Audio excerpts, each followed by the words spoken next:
ബിസ്മില്ലാഹിർ റഹ്മാനിർ റഹീം.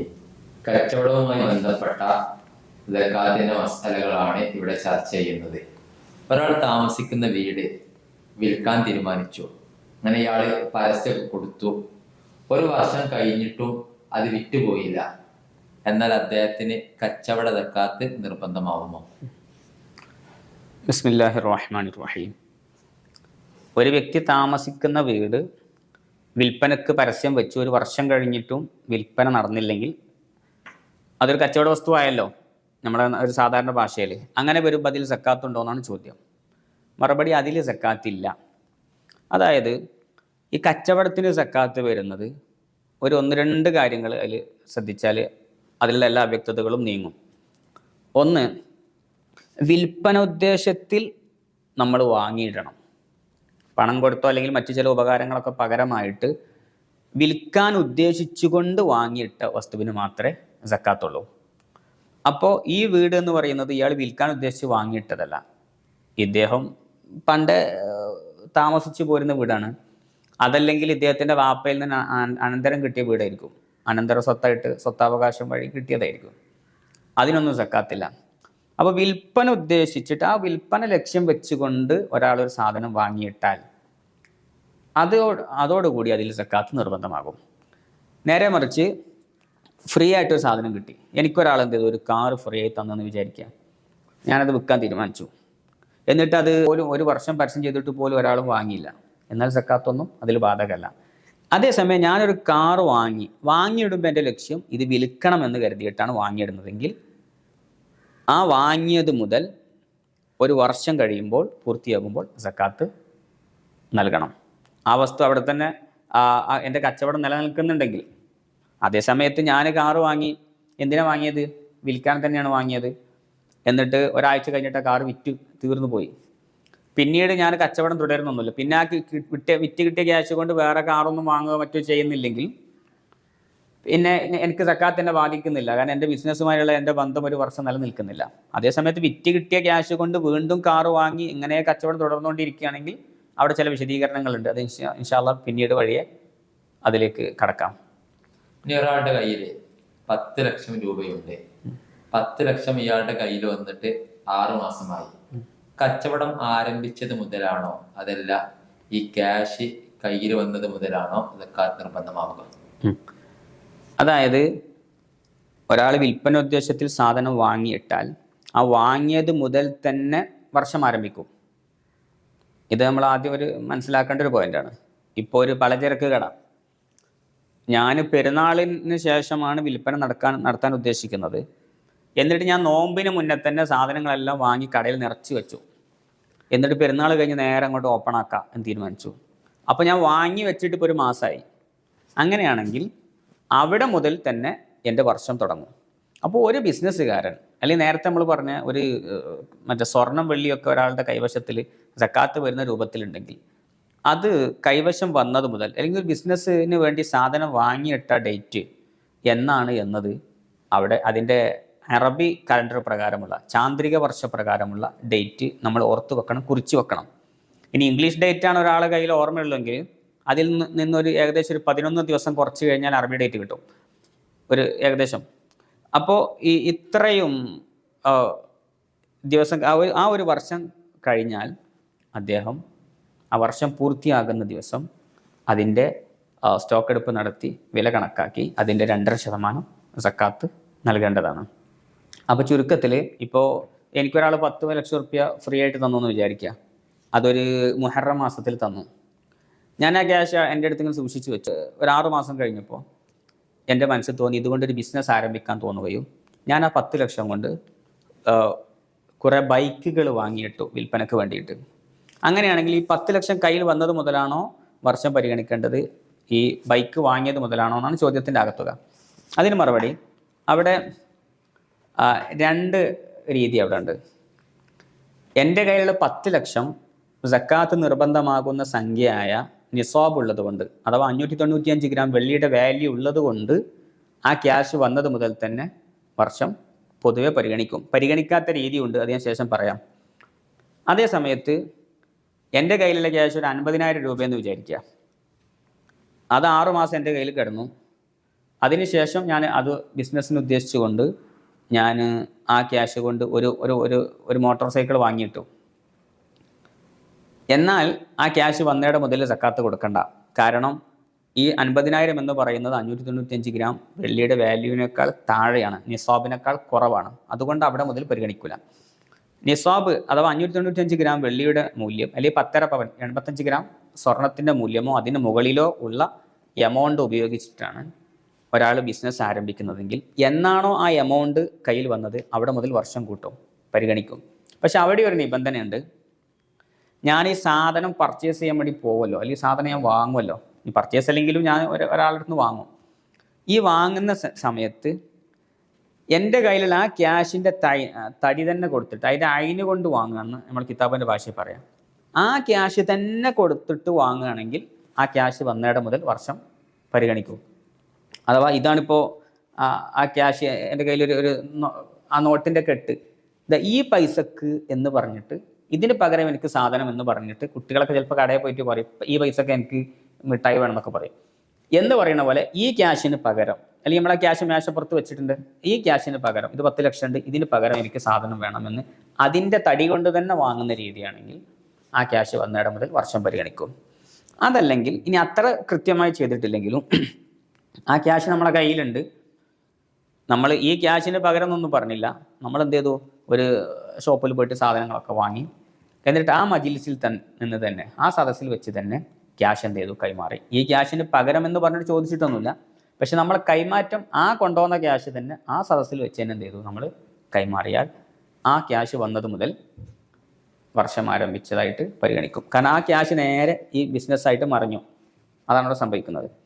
അതേസമയം നമ്മൾ സാധനം കടമായി വാങ്ങി, അല്ലെങ്കിൽ ക്യാഷ് പിന്നെ വന്നിട്ട് എടുത്തു കൊടുത്തു, സാധനമൊക്കെ വാങ്ങിയതിന് ശേഷം മറ്റൊരു സന്ദർഭത്തിൽ വന്നിട്ടാണ് ക്യാഷ് അടക്കുന്നത്, അല്ലെങ്കിൽ പിന്നീട് നമ്മൾ ആ ക്യാഷ് എന്ത് ചെയ്തു മറ്റൊരു ദിവസം കൊണ്ടുവന്ന് കൊടുത്തു, അല്ലെങ്കിൽ അടുത്ത മാസം ഇനി സാധനം വീണ്ടും എടുക്കാൻ വരുന്ന സമയത്ത് ക്യാഷ് തരാമെന്ന് പറഞ്ഞിട്ട് നമ്മൾ സാധനം വാങ്ങിയിട്ട് പോയി.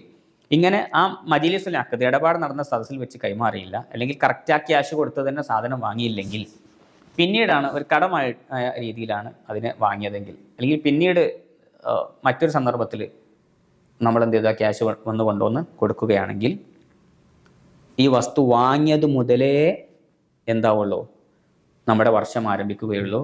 ക്യാഷ് വന്നയുടെ മുതൽ വർഷം ആരംഭിക്കുകയില്ല.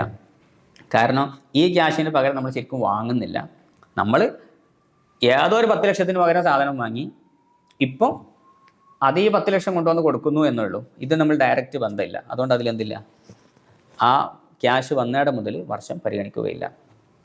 വർഷം പൂർത്തിയാകുന്ന സമയത്ത് സ്റ്റോക്ക് എടുപ്പ് നടത്തേണ്ടതുണ്ട്.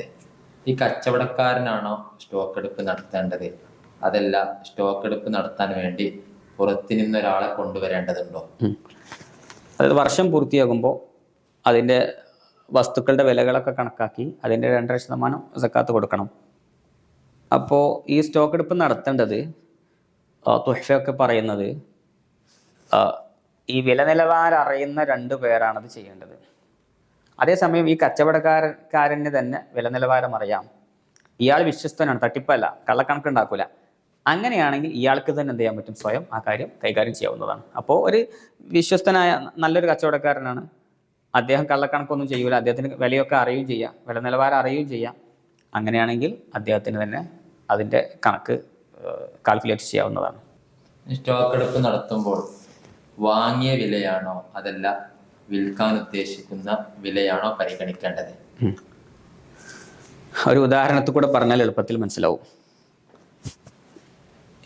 ഒരർത്ഥത്തിന് പറഞ്ഞാൽ വാങ്ങിയ വിലയല്ല, വിൽക്കാൻ ഉദ്ദേശിക്കുന്ന വിലയല്ല പരിഗണിക്കേണ്ടത്, ഖീമത്താണ് പരിഗണിക്കേണ്ടത്. അതായത് നമ്മുടെ ഫിഖഹിന്റെ ഭാഷയിൽ ഖീമത്ത് എന്നൊരു സാധനമുണ്ട്, സമനി എന്ന് പറഞ്ഞിട്ട് സംഗതിയുണ്ട്. സമനി എന്ന് പറഞ്ഞാൽ നമ്മളൊരാൾക്ക് വിൽക്കുന്ന വില, അല്ലെങ്കിൽ നമ്മൾ വാങ്ങുന്ന പൈസനെ പറ്റി സമനി എന്ന് പറയാം.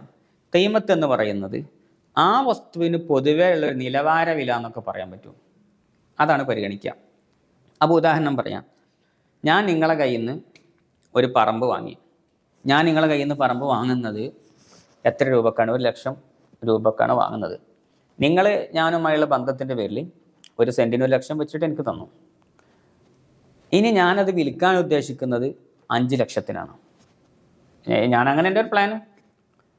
പക്ഷേ ആ ഭൂമിക്ക് ആ ഏരിയയിലുള്ള അതിൻ്റെ ഒരു നിലവാര വില 3 ലക്ഷം രൂപയാണെങ്കിൽ, അപ്പോൾ അത് വില നിലവാരം അറിയുന്ന ഒരു ബുദ്ധിയുള്ള ഒരാൾക്ക് തിരിയും അതിന് എത്ര വില അവിടെ ഉണ്ടാവും എന്നുള്ളത്. ആ 3 ലക്ഷമാണ് കണക്കെടുക്കേണ്ടത്. വാങ്ങിയതുമല്ല, വിൽക്കാൻ ഉദ്ദേശിച്ചതും അല്ല. ഇതിന്ന് കാര്യം വ്യക്തമായിട്ടുണ്ടാവും. ഇനി രണ്ടാമത്തെ ഒരു സംഗതി പറയാം. ഞാനൊരു ഭൂമി വാങ്ങിയിടുന്ന സമയത്ത് അതിൻ്റെ വാല്യൂ ഒരു 10 സെൻറ്റ് സ്ഥലമാണെന്ന് വിചാരിച്ചോളൂ. 10 ലക്ഷം റുപ്യാണ് അതിൻ്റെ 10 സെൻറ്റിൻ്റെ വില. ഞാനൊരു 20 ലക്ഷത്തിനൊക്കെ വിൽക്കണം എന്ന് വിചാരിച്ചു. അതിൻ്റെ അടുത്ത് ഒരു വലിയൊരു ഗവൺമെൻറ്റിൻ്റെ ഒരു സ്ഥാപനം, യൂണിവേഴ്സിറ്റി വരുന്നതായിട്ട് ഗവൺമെൻറ് പ്രഖ്യാപിച്ചു. ഇതോടുകൂടി ആ ഏരിയയിലുള്ള വസ്തുക്കളുടെ പറമ്പിൻ്റെ റേറ്റ് ഭയങ്കരമായിട്ട് ഉയർന്നു. ഞാൻ 10 ലക്ഷത്തിന് വാങ്ങിയ ഈ സാധനം ഞാൻ 20-ന് വിൽക്കാൻ വിചാരിച്ചത്, ആ പറമ്പിൻ്റെ മൂല്യം 50 ലക്ഷത്തിലേക്ക് ഉയർന്നു. അങ്ങനെ ഞാനിത് വാങ്ങിയിട്ട സമയം മുതൽ ഒരു വർഷമായപ്പോൾ അന്ന് ഞാൻ കണക്കെടുപ്പ് നടത്തണം. അതിൻ്റെ സ്റ്റോക്ക് എടുപ്പ്, അതിൻ്റെ വാല്യൂ, അതിൻ്റെ പേയ്മെൻറ്റ് കണക്കാക്കി അതിൻ്റെ 2.5% സക്കാത്ത് കൊടുക്കണമല്ലോ. അപ്പോൾ അന്നേരം അതിൻ്റെ വില 50 ലക്ഷത്തിനുള്ള മൂല്യം അതിനുണ്ടെങ്കിൽ, ഒരു വില നിലവാരം അറിയുന്ന ഒരാൾ വന്നിട്ട് 50 ലക്ഷം ഇതിന് കിട്ടുമെന്ന് വില നിലവാരം അറിയുന്ന ആളുകൾ പറയുമെങ്കിൽ, അതിനുള്ള വാല്യൂ ഉണ്ടെങ്കിൽ, ഞാൻ 50 ലക്ഷത്തിൻ്റെ സക്കാത്ത് കൊടുക്കണം.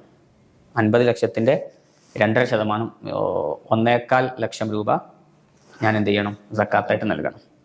അങ്ങനെ ഇരിക്കുകയാണ് നിങ്ങൾ എൻ്റെ അടുത്തേക്ക് സാധനം വാങ്ങാൻ വേണ്ടി വരുന്നത്. അപ്പോൾ ഒരു വർഷം പൂർത്തിയായി. ഞാൻ ഇന്നലെ സക്കാത്തൊക്കെ കൊടുത്തു 50 ലക്ഷത്തിൻ്റെ.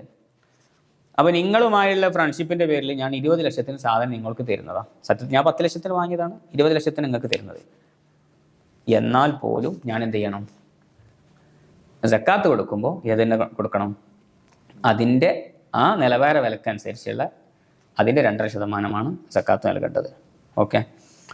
ഇനി നിലവാര വില ചിലപ്പോൾ ആ സ്ഥലത്തിന് 50 ലക്ഷമാണ്.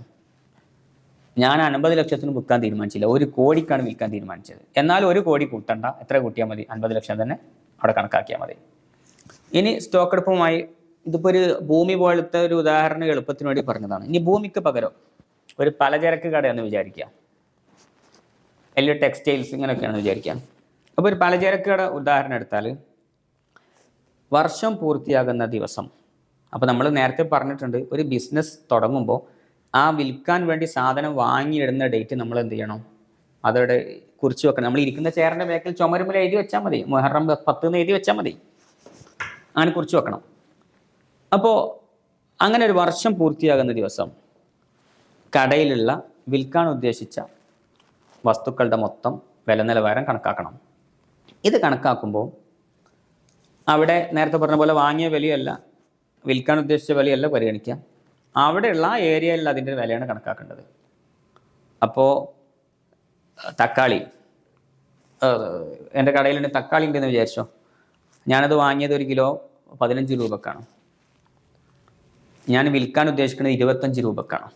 പക്ഷെ പൊതുവെ ആ ഏരിയയിൽ തക്കാളിയുടെ ഒരു നിലവാര വില, ഒരു മാർക്കറ്റ് റേറ്റ് എന്നൊക്കെ പറയാം, അതിൻ്റെ ഒരു റേറ്റ് 20 രൂപയാണെങ്കിൽ, ഞാൻ കുറച്ചൊരു പണത്തോടെ ആർത്തിയുള്ള ആളായതുകൊണ്ട് 25-നേ വിൽക്കുന്നുള്ളൂ. ആ ഏരിയയിൽ അതിൻ്റെ ഒരു റേറ്റ് 20 ആണെങ്കിൽ 20 എന്ത് ചെയ്യുക?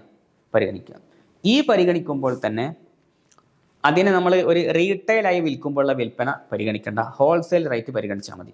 ഈ ഹോൾസെയിൽ റേറ്റ് കൊണ്ട് ഉദ്ദേശിക്കുന്നത് മൊത്ത വിൽപ്പനയുടെ വിലയാണ് കണക്കാക്കേണ്ടത്. അഥവാ ഒരു ഉദാഹരണം പറഞ്ഞാൽ, എൻ്റെ ഷോപ്പിൽ അരിയുടെ ചാക്കുകളുണ്ട്, അരിച്ചാക്ക്. അപ്പോൾ ഒരു ചാക്കിൽ 100 കിലോഗ്രാം അരിയുണ്ട്.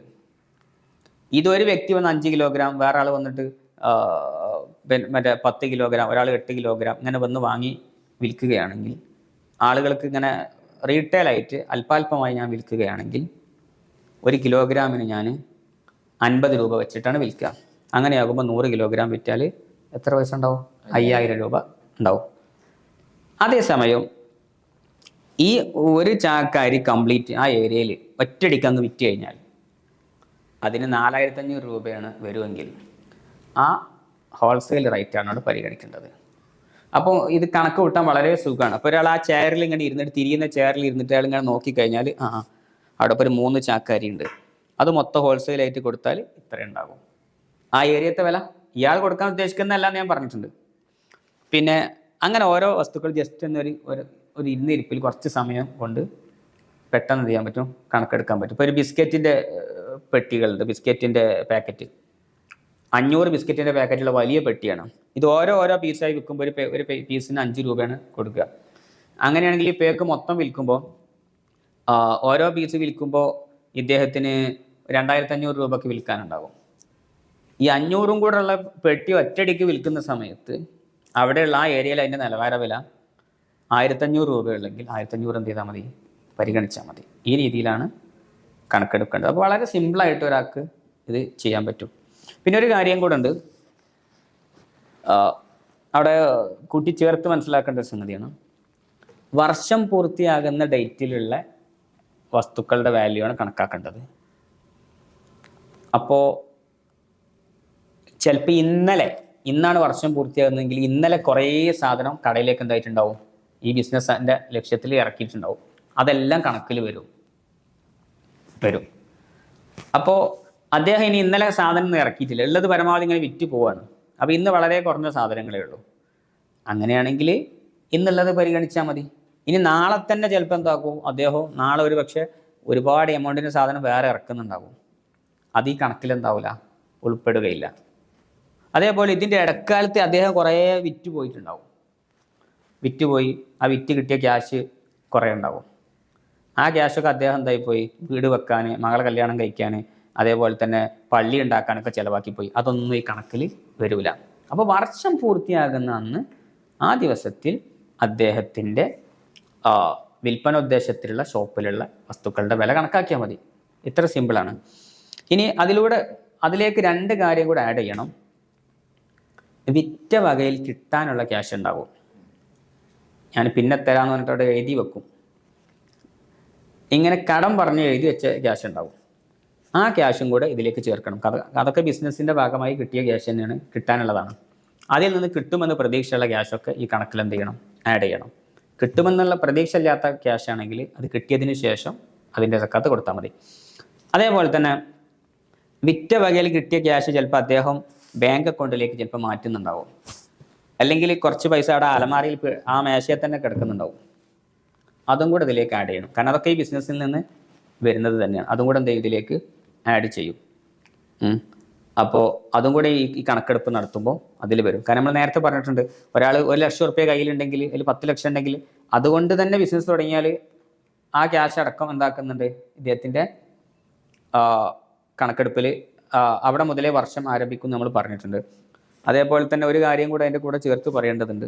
എല്ലാം കൂടെ കേൾക്കുമ്പോൾ ഒരു അവ്യക്തത വരുമെന്ന് എനിക്കറിയില്ല, എങ്കിലും ഒരു സാവകാശ ശ്രദ്ധയോട് കൂടി കേട്ടാൽ മനസ്സിലാവും. ഇപ്പം നമ്മൾ ഈ സ്റ്റോക്ക് എടുപ്പ് നടത്തുമ്പോൾ എൻ്റെ ഷോപ്പിലുള്ള വസ്തുക്കളുടെ വില 50,000 രൂപൻ്റെ മൂല്യം മാത്രമേ ഉള്ളൂ.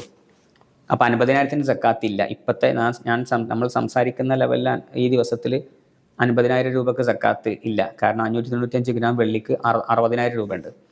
അപ്പോൾ ഇദ്ദേഹത്തിൻ്റെ വസ്തുക്കളുടെ വില 50,000 ഇല്ല.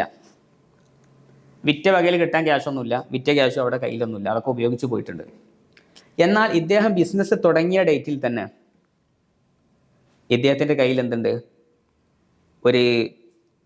വേറൊരു 50,000 ഇദ്ദേഹത്തിൻ്റെ അലമാരയിൽ പുരയിലുണ്ട്. ആ ബിസിനസ്സൊക്കെ ഇറങ്ങിയിട്ടൊന്നുമില്ല, പുരയിലുണ്ട്.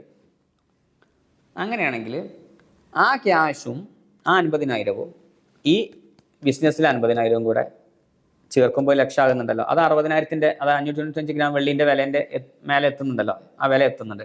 അതുകൊണ്ട് അയാൾക്ക് എന്താവും, സക്കാത്ത് നിർബന്ധമാകും. അങ്ങനെ ഒരു സംഭവം കൂടെ അതിൽ വരും. അപ്പോൾ നമ്മുടെ ഈ ക്യാഷുകളുടെ ഇതും കൂടി ചിലപ്പോൾ എന്താവും ഈ ബിസിനസ്സിലേക്ക് ചേർന്ന് വരുന്ന രീതിയുണ്ട്. ചുരുക്കത്തിൽ വിറ്റ് കിട്ടിയ ക്യാഷ് വല്ലതും ഉണ്ടെങ്കിൽ അതും, വിറ്റ വകയിൽ കിട്ടാനുള്ള ക്യാഷും, അവിടെയുള്ള സ്റ്റോക്ക്, ഇത് 3 കൂടെ ചേർത്ത് അതിൻ്റെ 2.5% സക്കാത്തായിട്ട് നൽകേണ്ടത്. വർഷം പൂർത്തിയാകുന്ന സമയത്ത് കടയിലുള്ള വസ്തുക്കളുടെ വില കണക്കാക്കണം. കൂടെ വിറ്റ വകയിൽ കിട്ടിയ ക്യാഷ്, കയ്യിലുള്ളത്, വിറ്റ വകയിൽ കിട്ടാനുള്ള ക്യാഷ്, ഇത് 3 കണക്കാക്കണം എന്ന് പറഞ്ഞു. ഇവിടെ പലരും ചോദിക്കുന്നൊരു ചോദ്യമുണ്ട്. നമ്മൾ വാങ്ങിയ ഷോപ്പിൽ, നമ്മൾ ഈ സാധനം വാങ്ങിയ ഷോപ്പിൽ നമ്മൾ കുറച്ച് ക്യാഷ് കൊടുക്കാനുണ്ട്, ഒരു 5 ലക്ഷം കൊടുക്കാനുണ്ടെന്ന് സങ്കല്പിക്കുക.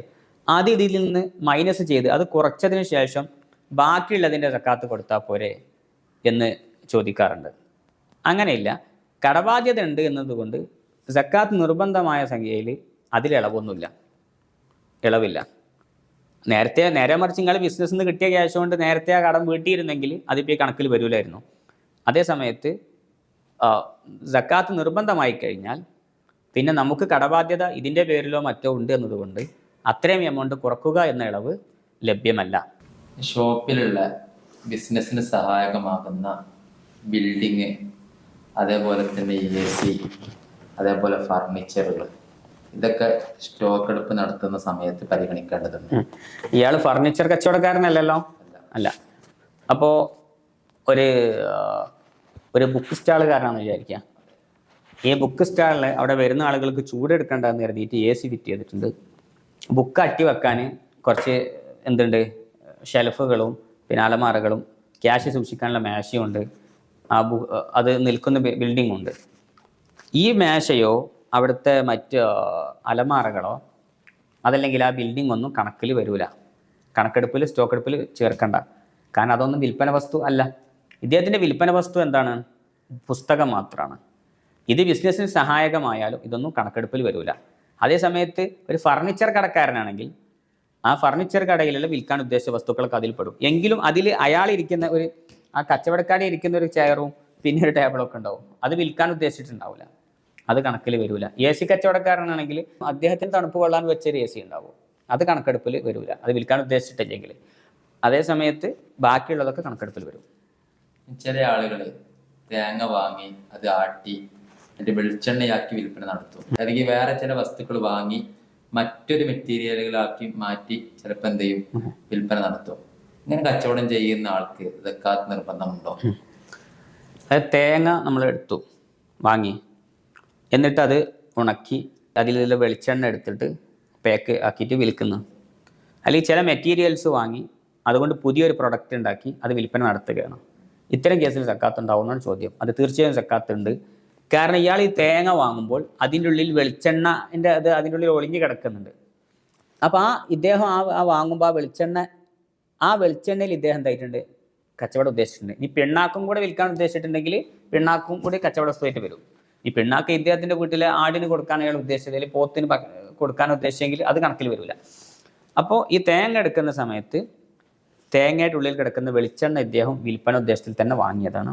അതുകൊണ്ട് ഇനി അത് വെളിച്ചെണ്ണയാക്കി വിൽക്കുമ്പോൾ അതിൻ്റെ റേറ്റ് കണക്കാക്കിയിട്ട് എന്ത് ചെയ്യണം, അത് 595 ഗ്രാം വെള്ളിയുടെ വാല്യൂ ഉണ്ടെങ്കിൽ സക്കാത്ത് കൊടുക്കണം.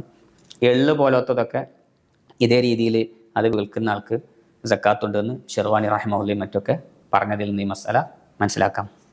വർഷം പൂർത്തിയാകുന്ന സമയത്ത് സ്റ്റോക്ക് എടുപ്പ് നടത്തണമെന്ന് നമ്മൾ മുമ്പ് പറഞ്ഞു. അപ്പോൾ അയാൾ മത്സ്യക്കച്ചവടം നടത്തുകയാണ്.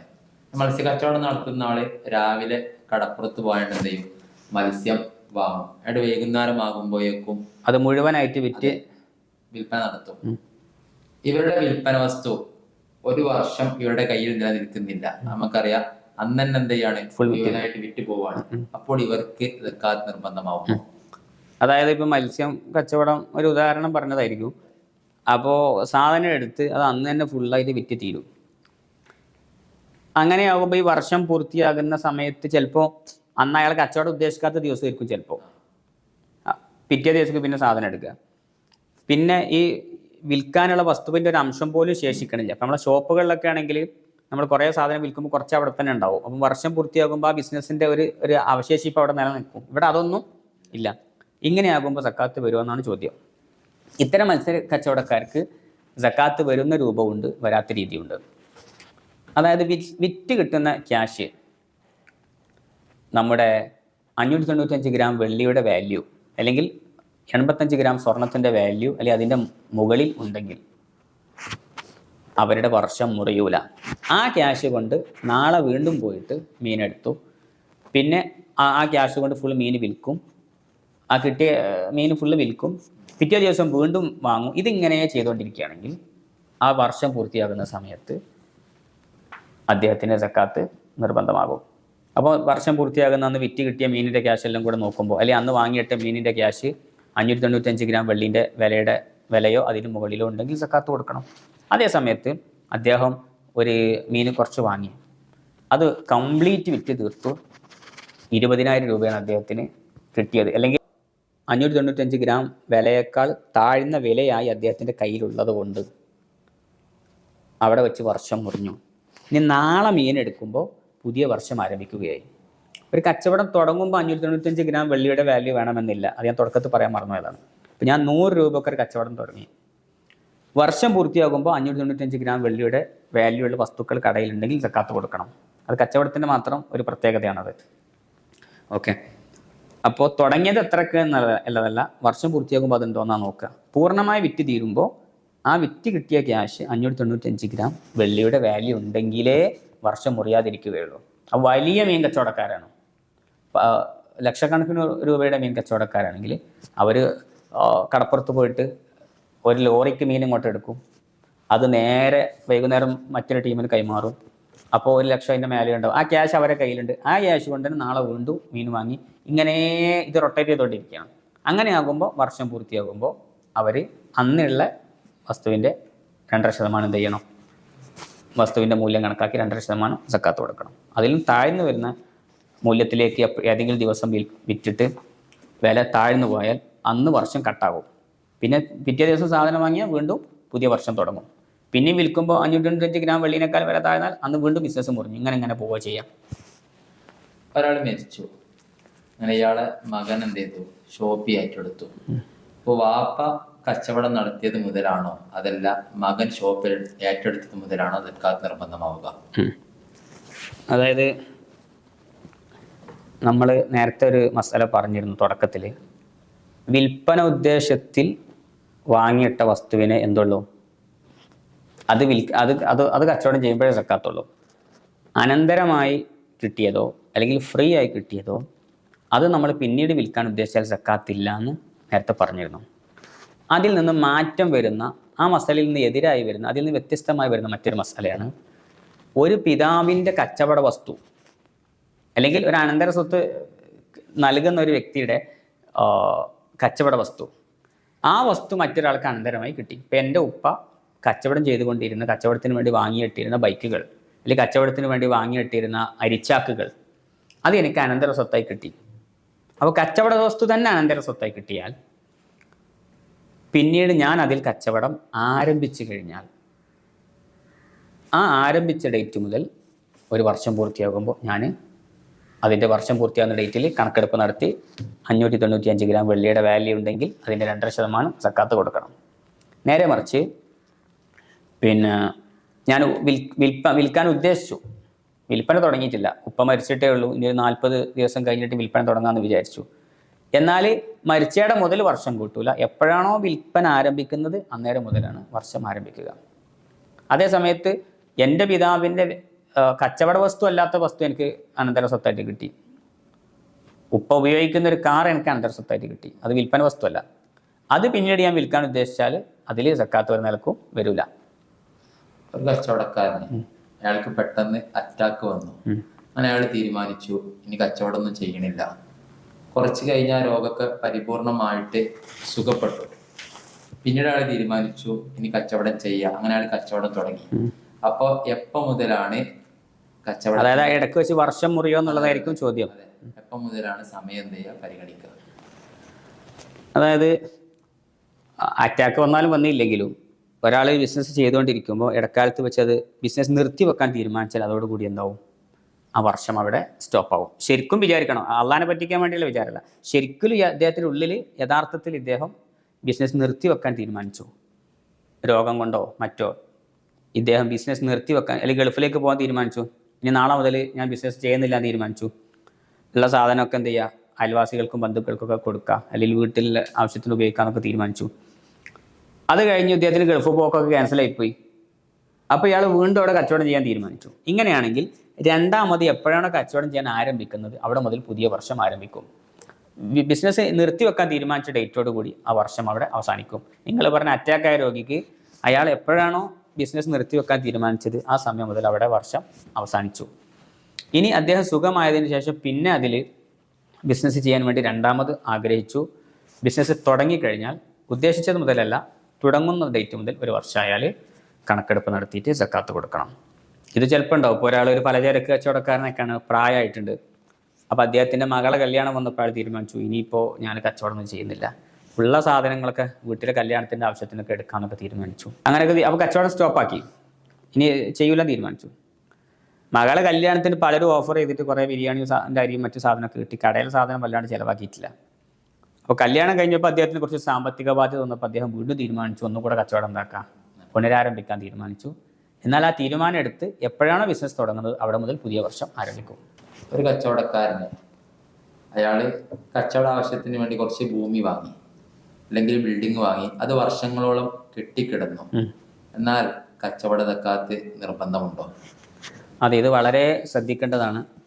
പലരും ഒരുപക്ഷെ അശ്രദ്ധമായി പോകുന്ന ഒരു സംഗതിയാണിത്. കാരണം ഇങ്ങോട്ട് വലിയ നേട്ടമൊന്നും അവിടെ കിട്ടുന്നില്ല.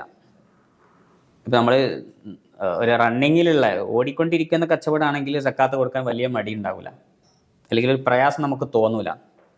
ഇത് ഒരു 10 കോടിയുടെ ഭൂമി ഒരാൾ വാങ്ങി, അത് വിൽക്കാമെന്ന് കരുതി വാങ്ങിയതാണ്. അങ്ങനെ ഒരു വർഷമായിട്ടും അതാരും വാങ്ങിയില്ല എങ്കിൽ ആ വർഷം പൂർത്തിയാകുന്ന ഡേറ്റിൽ അതിൻ്റെ നിലവാര വില കണക്കാക്കി, അതിൻ്റെ റേറ്റ് ഉണ്ടാവുമല്ലോ, നമ്മൾ നേരത്തെ പറഞ്ഞ പോലെ മാനദണ്ഡ പ്രകാരം കണക്കാക്കി അതിൻ്റെ 2.5% സക്കാത്ത് കൊടുക്കണം. അപ്പോൾ ആ വർഷം പൂർത്തിയാകുന്ന സമയത്ത് അതിൻ്റെ മൂല്യം 10 കോടിയിൽ തന്നെ നിലനിൽക്കുന്നുണ്ടെങ്കിൽ അതിന് 2.5% അദ്ദേഹം എന്ത് ചെയ്യണം, ഒരു 25 ലക്ഷം രൂപ അദ്ദേഹം എന്ത് ചെയ്യണം, സക്കാത്തായിട്ട് നൽകേണ്ടി വരും. അപ്പോൾ ഇത്രയും വലിയ എമൗണ്ട് ആകുമ്പോൾ ആളുകൾ പൊതുവെ ഒരു കൊടുക്കാൻ മടിക്കും. 25 ലക്ഷം തന്നെയാണ് വരിക, സക്കാത്തായിട്ട് നൽകേണ്ടി വരും. അതേ സമയത്ത് ആ വർഷം പൂർത്തിയാകുന്ന ആ സമയമാകുമ്പോഴേക്ക് അത് അതിൻ്റെ അടുത്ത് കൂടെ നമ്മളെ റോഡ് പരിഷ്കരണത്തിൻ്റെ ഭാഗമായി അതിൻ്റെ അടുത്ത് കൂടെ പോകുന്ന ഹൈവേ റോഡ് മാറി റോഡ് അപ്പുറത്ത് കൂടെ ആയി. അപ്പോൾ ഇതിൻ്റെ മാർക്കറ്റ് ഇടിഞ്ഞു, 1 കോടിയുടെ മൂല്യം മാത്രമേ അതിന് കിട്ടുള്ളൂ. അങ്ങനെയാണെങ്കിൽ അതിൻ്റെ സക്കാത്ത് കൊടുത്താൽ മതി, 2.5 ലക്ഷം സക്കാത്ത് കൊടുത്താൽ മതി. ഇനി മൂല്യം കൂടിയത് കൊടുക്കേണ്ടി വരും. ഏതായാലും സക്കാത്ത് വർഷം കൊടുത്തുകൊണ്ടിരിക്കണം. അല്ലെങ്കിൽ പിന്നെ കിട്ടുന്ന ക്യാഷിന് അത് വിറ്റ് ചിലവാക്കണം. അല്ലെങ്കിൽ പിന്നെ ഇനി വിൽക്കൂലാൻ തീരുമാനിച്ചു, ഇത് വിറ്റ് പോകാത്തതുകൊണ്ട് ഒരാൾ തീരുമാനിച്ചു ഇനി ഇത് ഞാൻ വിൽക്കുന്നില്ല, ഇത് മകന് വീട് വെക്കാൻ വേണ്ടി എന്താക്കാം ഉപയോഗിക്കാൻ തീരുമാനിച്ചു. ശരിക്കും തീരുമാനിക്കാൻ, അല്ലാണ്ട് സക്കാത്തുനിന്ന് ഒഴിവാകാൻ വേണ്ടി മനസ്സിൽ മാത്രം വിചാരിച്ചുകൊണ്ട് കാര്യമില്ല. കാരണം ഇയാൾ ഉള്ളിൽ എന്തായിട്ടില്ല, ഉദ്ദേശം പുറത്തു പോയിട്ടില്ല, അതുകൊണ്ട് സക്കാത്ത് ഒഴിവാകൂല. ഇദ്ദേഹം തീരുമാനിച്ചു ഇനി എൻ്റെ മകന് വീട് വെക്കാൻ വേണ്ടി ആ സ്ഥലം അവനക്ക് ഫ്രീ ആയിട്ട് കൊടുക്കാൻ തീരുമാനിച്ചു, ഇനി വിൽക്കുന്നില്ല എന്ന് തീരുമാനിച്ചു. യഥാർത്ഥത്തിൽ റിയലി തീരുമാനിച്ചു കഴിഞ്ഞാൽ അതോടുകൂടി വർഷം അവസാനിക്കും.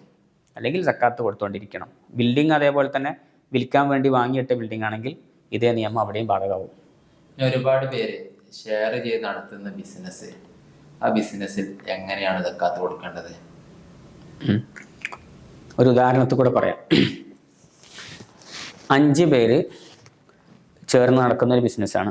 ഓരോ ആളുകളും 10 ലക്ഷം രൂപ അതിലേക്ക് മുതൽ മുടക്കി. അങ്ങനെയാണെങ്കിൽ അതിൻ്റെ വർഷം പൂർത്തിയാകുന്ന സമയം ഓരോരുത്തരും 10 ലക്ഷത്തിൻ്റെ സക്കാത്ത് അല്ല നൽകേണ്ടത്. നമ്മളിപ്പോൾ ബിസിനസ്സിലേക്കാണ് ഇറക്കിയത്. ആ ബിസിനസ്സിൽ അവിടെ എന്ത് വസ്തുവാണോ വിൽക്കാൻ വേണ്ടി വാങ്ങിയിട്ടിട്ടുള്ളത്, ആ ബിസിനസ് ഇങ്ങനെ നടന്നുകൊണ്ടിരിക്കുന്നുണ്ടാവും. അപ്പോൾ ആ വർഷം പൂർത്തിയാകുന്ന അവിടെ കടയിലുള്ള വസ്തു, അതിൻ്റെ ഇടയ്ക്കുള്ള വിറ്റുഭാഗത്തൊന്നും കണക്കിൽ വരില്ല നമ്മൾ നേരത്തെ പറഞ്ഞിട്ടുണ്ട്. അപ്പോൾ അന്ന് ആ വർഷം പൂർത്തിയാകുന്ന അന്നുള്ള വസ്തുക്കളുടെ മൊത്തം വാല്യൂ കണക്കാക്കുക. മൊത്തം വാല്യൂ കണക്കാക്കിയപ്പോൾ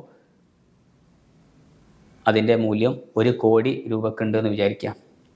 അങ്ങനെയാണെങ്കിൽ നേരത്തെ ഓരോരുത്തരും 10 ലക്ഷം ഇൻവെസ്റ്റ് ചെയ്തത്, അപ്പോൾ 50 ലക്ഷത്തിനാണ് അന്ന് ബിസിനസ് ആരംഭിക്കുന്നത്. ഇപ്പോൾ 1 കോടി ആയിട്ടുണ്ട്. അങ്ങനെയാണ് ഈ 1 കോടിയുടെ സക്കാത്ത് എല്ലാവരും കൂടെ എന്ത് ചെയ്യണം, നൽകണം. ഓരോരുത്തരുടെയും ബാധ്യതയിൽ അപ്പോൾ 20 ലക്ഷം രൂപയുടെ സക്കാത്ത് ബാധ്യതയിൽ വരും. അപ്പോൾ 20 ലക്ഷം രൂപക്ക് എത്ര സക്കാത്ത് ഉണ്ടാകും? 50,000 രൂപ സക്കാത്ത് ഓരോ ആളുകളും നൽകണം. ഇത് ഓരോ വ്യക്തിക്കും സ്വന്തമായിട്ട് വേണമെങ്കിൽ നൽകാവുന്നതാണ്.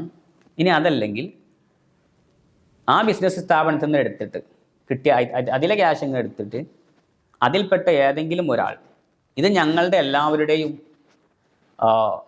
സക്കാത്താകുന്നു എന്ന് കരുതിയിട്ട് ടോട്ടൽ സ്വത്തിൻ്റെ മൂല്യം കണക്കാക്കിയിട്ട് അതിന് 2.5% എത്രയെന്ന് അദ്ദേഹം കാൽക്കുലേറ്റ് ചെയ്തിട്ട് ഇത് ഈ ബിസിനസ്സിലുള്ള എല്ലാ പാർട്ട്ണർമാരുടെയും സക്കാത്താണ് നിയത്ത് ചെയ്തിട്ട് അയാൾ നൽകിയാൽ, മറ്റുള്ളവരുടെ സമ്മതമില്ലാതെ പോലും നൽകിയാൽ അതോടുകൂടി സക്കാത്ത് എല്ലാവരുടേതും വിടും.